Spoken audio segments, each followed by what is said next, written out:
Hello, Greenspring. I'm your host, Avan Price here, and today we are talking with Franklin Funes, who is the sales manager in the Sales and Information Department, and we're going to get some updates on what's going on there and how they're doing, and let's just see what they have to offer. How you doing, Franklin? I'm great. How are you? I'm doing great. You know, I just thought of this question. Why are you called Sales and Information and not Marketing? It's a great question. I think. What's the difference?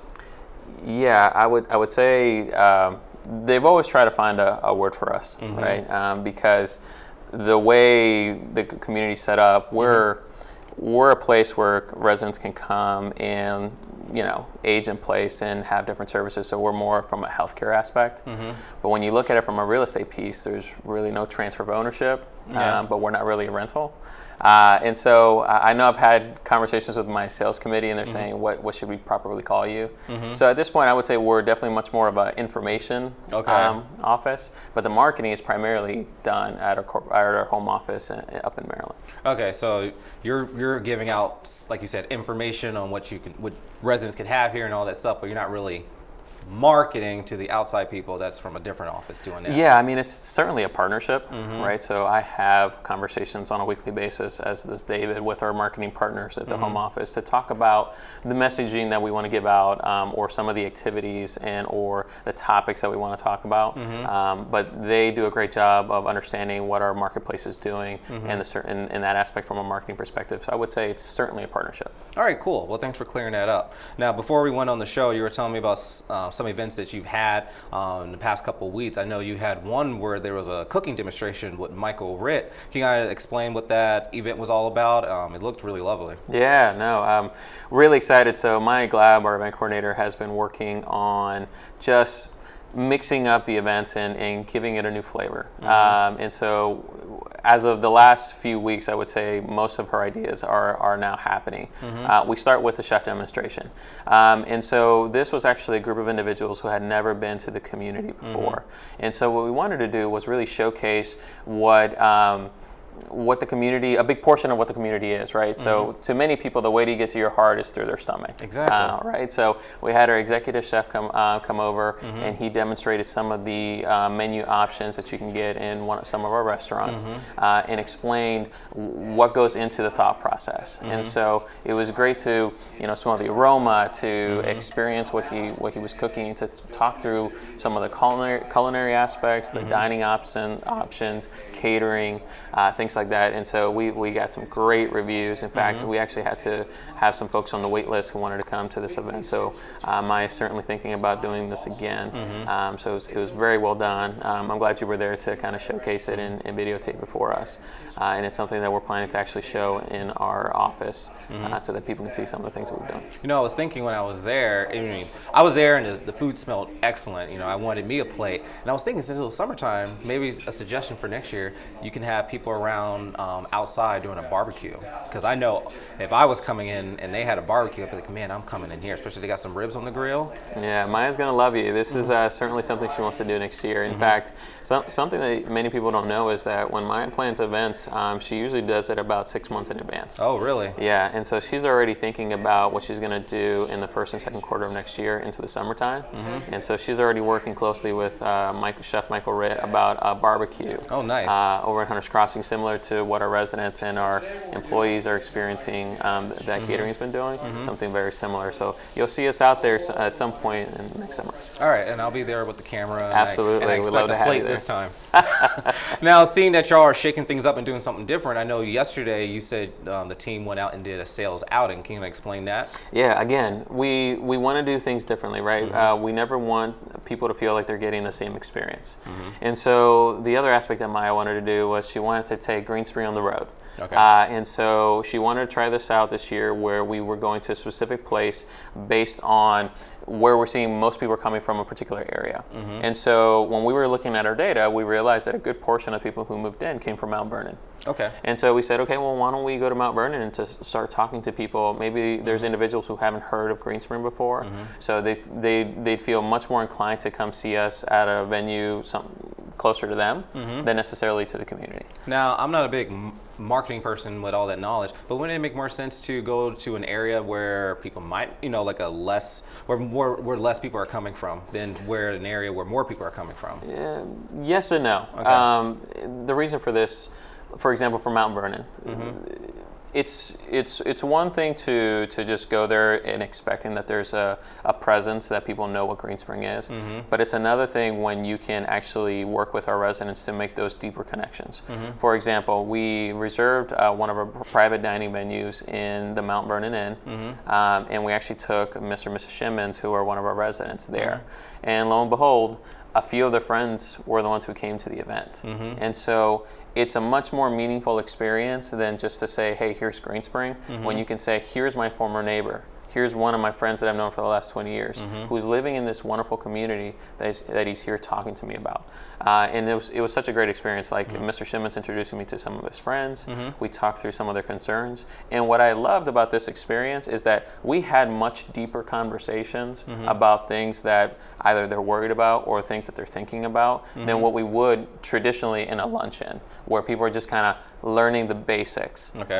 So I actually enjoyed it quite a bit. Not to say that we would never go to a location where we might not get, where we might not be getting a certain amount of folks. Like, for example, Burke's one of those areas where there's residents that come there, but there could be a much bigger presence. We did that last year, and it worked well. Okay. It's just, we find it beneficial to, again, go to where our residents have come from and, again, make those connections to say, here's my friend that I haven't seen in a while. Where has he been? He's been at Green Spring. Okay. Now, we were talking about this, kind of the tactics that the sales team uses when they're marketing to potential residents. Do you give them the typical sales pitch smile, or what is some of the tactics that you and your team use to kind of provide information and influence people? So here's what I'll say. I'll say my philosophy, and I would say it's the same thing goes for David, that we're not going to sell a day in our life. Okay, the community does a great job of selling itself. I can't tell you that there's necessarily a tactic that we use, because the instruction that we've given our team and that the team does very well is the only thing that we're worried about is for you to make a meaningful connection with the people that you're working with. And the results will eventually come. So for example, when I have someone come through our door, the first thing that I'm trying to figure out is what motivated them to come to see us, right?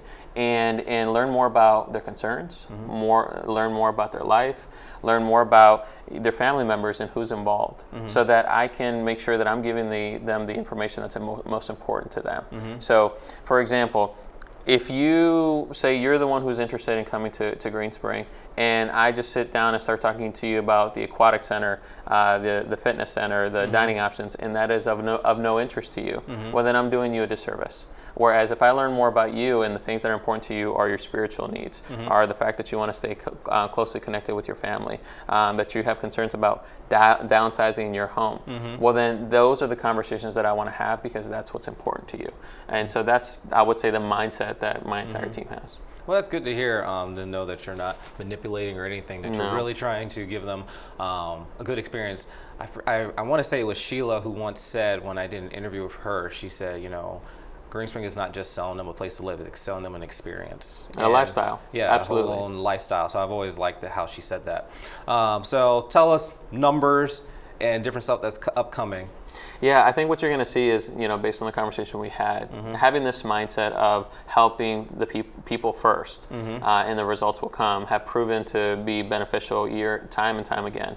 So this year, we're exceeding our folks who are joining the priority waiting list. We have a particular goal that we have every year, and we've already are almost at that yearly number in just the first half of the year. So we're really excited about that. We continue to be at a 98% occupancy here at Green Spring, which we're really happy about. Far exceeds many expectations that retirement communities have, which means that residents are living longer, healthier years, and are happy to be here, which we really do love, because the leads that we get, the people who are come, are their friends, family members, and if they can see firsthand that residents are living better lives, well, then they'll come too. Okay, we got a few more minutes, and I just thought of a question, because I've had some residents, when I'm talking, I see residents all the time, and we're talking, and I mentioned staff members, and I remember a resident didn't know the new gentleman you have in your office. Yeah. So you can kind of go over who's in the office now and the different employees there. Sure. So we'll start with our big boss, David Taylor. He's our director of sales. So I would say that David is in charge of our vision. So he's in charge of making sure that we understand what our long-term goals are and what we're trying to achieve.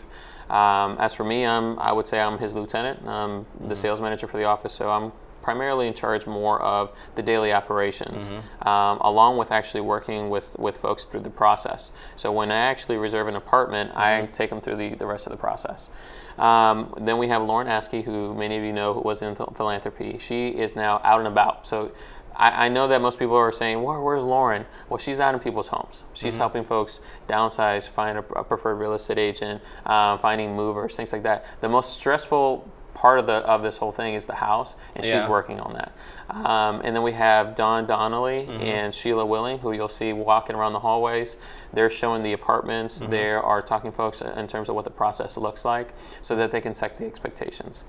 When it comes to our sales associates, I would say their responsibilities are, whatever it is today and that much more. Okay. One of the things that they're really passionate about is to learn every aspect of our business. And so what you're going to find is that our sales associates are learning different aspects of the business periodically.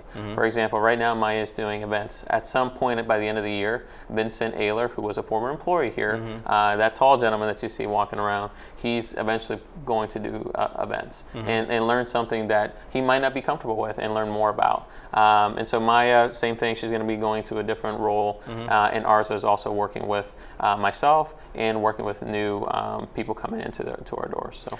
Okay, and if I'm a resident who's here, does your office provide any other services than just for people who are coming in? Do you only just facilitate new people, or do you have different services that help residents here now as well? Yeah, I would tell you that we're the first team that our residents who are just starting the process end up meeting, and that ends up being a long-lasting relationship. Meaning that even after they moved in, I'm still chatting with folks that I've helped moved in 2, 3, 4, 5 years ago, with different things that they need. Some folks are saying, "Hey, Franklin, I have something here at Green Spring that I want moved to my child somewhere else. Can you help me figure out from a logistical standpoint how do we do that?" Happy to do it. Some residents are saying, Franklin, I've been in my apartment for many, many years and I want to change. Can you help me facilitate that? Okay. Great, happy to do it. And so there's different aspects that we do where we're still working with a lot of our existing residents. So that's good to hear that if I was a resident, I don't just see your team for like a couple months and then I never have to deal with you again. We're friends for life. Perfect, that's glad to hear. Well, Franklin, thanks for coming on. Hope you have a great weekend and see you next time. Hey, thanks for having me. Perfect.